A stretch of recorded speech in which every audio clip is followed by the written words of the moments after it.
Today on the channel, we've got the combination of Mixmaster, Bonecrusher, Long Haul, Scavenger, Hook, and Scrapper. We've got the terrifying Devastator on where I got it figured. The way I got it figured. What's up, figure fans? Where I got it figured, back with another Studio Series 86 review. This time, we're looking at all 6 Constructicons combined into the mighty Devastator.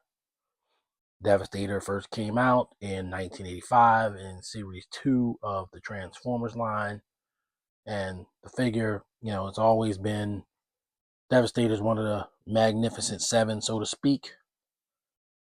He's always been a super popular character, more popular than even the other combiners, which are all pretty popular in general, leading him to be called the so-called King of the Combiners. I don't know about all of that. I like Devastator, but there are others that came later that I like more. He is, of course, the first, and therefore has a unique transformation scheme that he combines off of, whereas the other ones had a shared transformation scheme. So he is, obviously noteworthy in that regard. I mean, and he's Devastator. Believe me, I love Devastator as much as the next guy. This is about the Studio Series 86 figure, of course.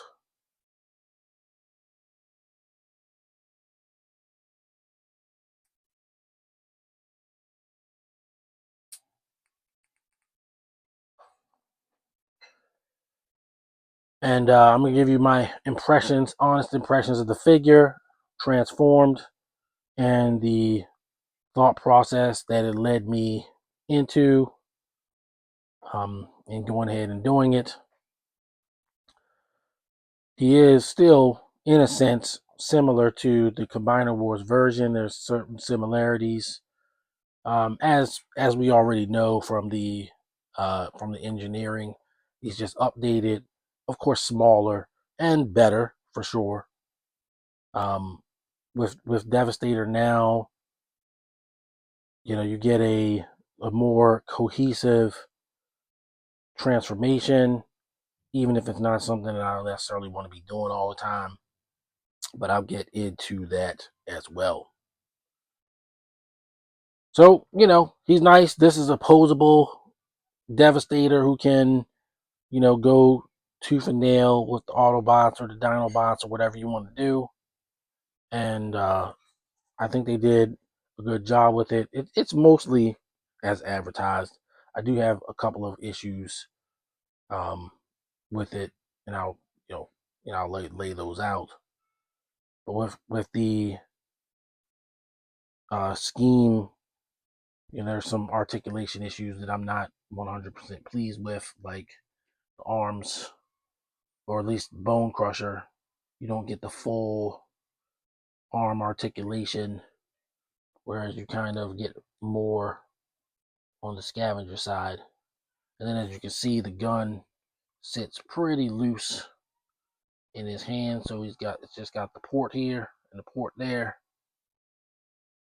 and it does not hold all that great. Perhaps, maybe you can stick the post in like that and have the hand hold it, and no, that doesn't work either. So you got the post, but it's kind of loose. I mean, that's gonna happen with play. Obviously, if you're just posing it there, it's probably not gonna move. In stop motions, I'm sure I could just, make it stay there. It doesn't have blast effect compatibility, as I mentioned in the Scrapper review. The gun now comes with Scrapper. The flying wing, which goes on his chest, connects here and here, but there's a post in the middle of the thing, and it doesn't really line up that great. And everything here is lined up perfectly. There's nothing really else I could make it. You can't line this up any better. But, it just kind of sits out a little bit on his chest.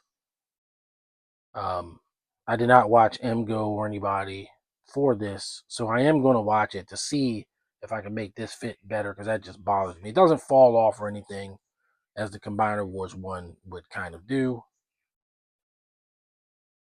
My least favorite one to transform, even though I said it wasn't really all that difficult in the video, Mixmaster. I don't enjoy transforming him into the leg. It's just not fun for me. Everybody else seemed to go pretty easily. Long Haul has, the tabs up under his arms that kind of want to misbehave here and there. And that's about it. Everything else pretty much went smoothly. Looking at him from the side, looks great. Looking at him from the back, I think the like the backpack, yeah, that bothers people. It doesn't bother me. I honestly don't even care about it.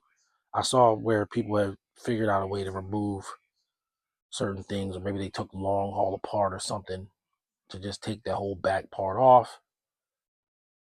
Nah, I don't really feel like that's necessary. I'm not gonna be looking at Devastator from the back, um, you know, on my shelf. It's really not how that's gonna go, so it doesn't bother me. Once you get Mixmaster and Scrapper together, though, he stands really good, and I definitely wanna say they did a good job with standing him, where he can stand, because that's going to be important. You got the mechanism to attach Scrapper's power shovel to his, I guess, where his neck would be, so that it doesn't move. Scrapper, of course, always has been the standing weakness of Devastator when they don't have some sort of structure in place to make sure that he's not going to fall over. They've done that with this version, and yeah, I think they did a good job with that too. I wish there was a way to have integrated other things, Hook in the G1 toy, Devastator had an extra cannon that was on the side of his head or whatever because of Hook. Can't really do that with this version. And I mean, maybe you don't really need to, but he definitely gets the job done. But yeah, it's Devastator. He's pretty awesome. Uh, the tabbiness is par for the course, but he holds together. I would say the biggest issues that I have is that this arm doesn't really fully get it, and the wing doesn't stay. I mean, it doesn't fall off, but it's not 100% on there, and I don't know why it wouldn't be. It should be on there. I will, like I said, check out MGO and see if maybe there's something I did wrong, but I can't see what I did wrong, and that's a problem. All in all, what I've actually come away with this full figure now finally being transformed is more so than the Scramble City versions like Stunticons and Aerial Bots.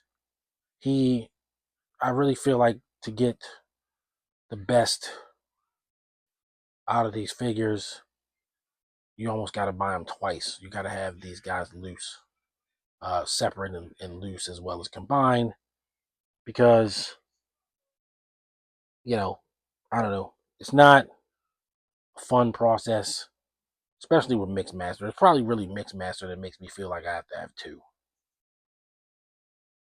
But if you get them a set that you don't have to worry about changing into Devastator, you can leave him permanently Devastator, which is the whole draw of the toy in the end.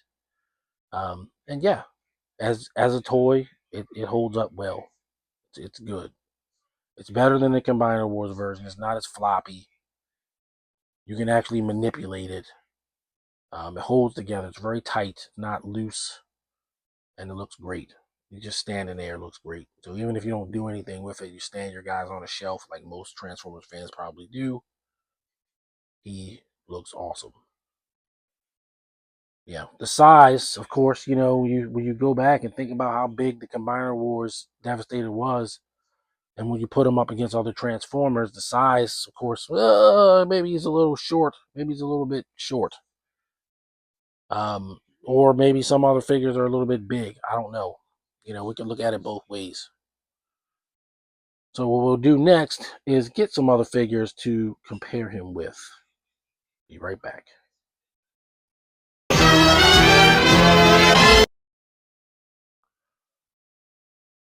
So first up for comparisons, we've got Earthrise, Megatron, Soundwave, and Starscream.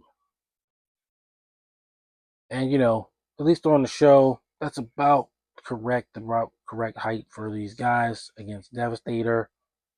So it does make a certain amount of sense.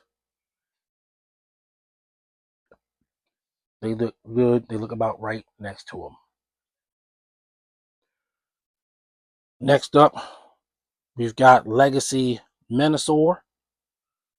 We'll have to use him as our comparison, as I don't have the full Superion built yet.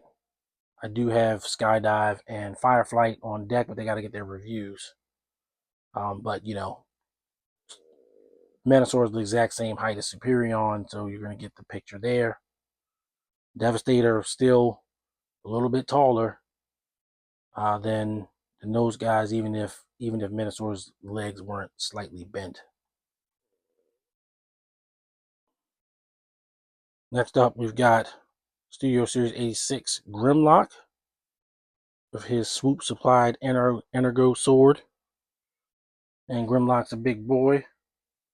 And even with other figures not looking right or whatever, that's about right. They're big. The Dinobots are big, beefy guys. And so, there you go. While they never shared any scenes together, we've got Siege Jetfire, one of my definite favorite figures from War for Cybertron. You know, I got some blue stuff stuck on his arm. Kind of annoying, but hey, whatever. And Siege Jetfire is a massive figure. He's huge. Perhaps a bit larger in scale a little bit than perhaps he should be. But combiners themselves, you know, as I said to somebody on Facebook, well, you either get them somewhat shorter than they're supposed to be, somewhat smaller than they're supposed to be, or you get big floppy ones that don't even work right, like Combiner Wars Devastator. So, you know, ipso facto, what are you going to do? I am a big scale guy, but I also do understand that there are limitations to being able to always have everything in scale. To how it was in the show with certain characters, you're never going to get an Astro trade that all the Decepticons can like ride it. That doesn't make sense. And Devastator and the other combiners do seem to gain some height, gain some mass when they combine. But when it comes to the toy can only ever be one size. So that's kind of the world you got to live in. I don't think Jetfire will most likely ever share any scenes with a combiner, so you know it doesn't necessarily bother me that much. I do like though that the hand engineering is pretty much the same engineering. It's been a while since we've seen them, but wanted to bring in Studio Series 86 Ultra Magnus, who is of course massively large. Ultra Magnus, due to engineering, is of course one of those characters that when you want to do a scale line, it's hard to do him in the correct scale because, well, they're going to prioritize the vehicle since he's got to be able to carry 4 Autobots on his back, which is going to mean that he's going to be larger. But, you know, he still doesn't look ridiculous next to Devastator, so I think that's a win. Next up, We got Studio Series 86 Optimus Prime with the MD005 MP44 cartoon season 2 head. And we've seen him, in promotional videos next to Devastator, but this is what it looks like, in color and real life and all that. It looks pretty good. And finally, we've got Studio Series 86 Megatron with his Fun Bee upgrade fusion cannon. Once again, looks pretty good, checks out, even though he's bigger than the other Megatron, still doesn't look wrong. So there you go for comparisons. I'm going to move on to final thoughts.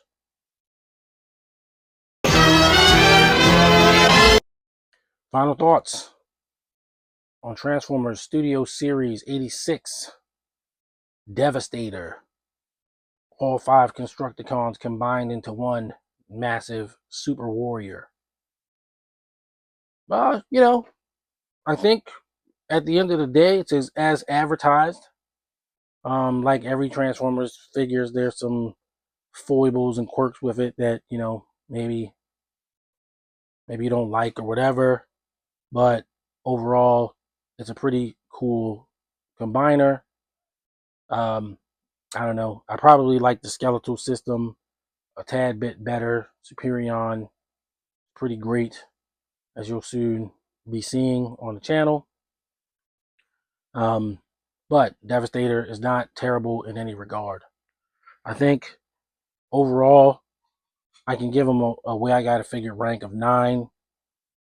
He beats out the Combiner Wars version in screen accuracy, in articulation, being that the articulation is, much sturdier, the smaller size, the denser plastic. The execution is based on the Combiner Wars version, but it's also improved.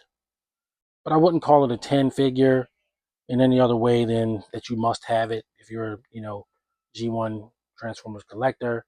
And I do think that if you're a G1 Transformers collector, Nuvo G1, yeah, he's kind of a must-have.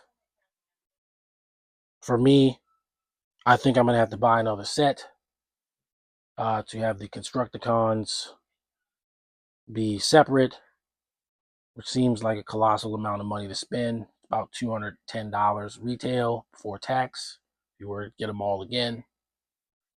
But I just think it's probably necessary, even more necessary. Something that I like to do with combiners, like in an ideal world, I would have 2 of all of them. But I feel like the Constructicons, I'm not going to want to be changing them back and forth and all that kind of stuff. I think Devastator is going to be Devastator and the Constructicons will be the Constructicons. Best thing about it is they're all available. They're all fairly easy to obtain. Mixmaster is finally making it out there.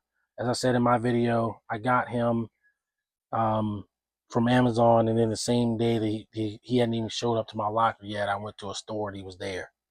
So he's out there. He has, and I went to another Walmart. They have him there. I'm gonna grab one of them.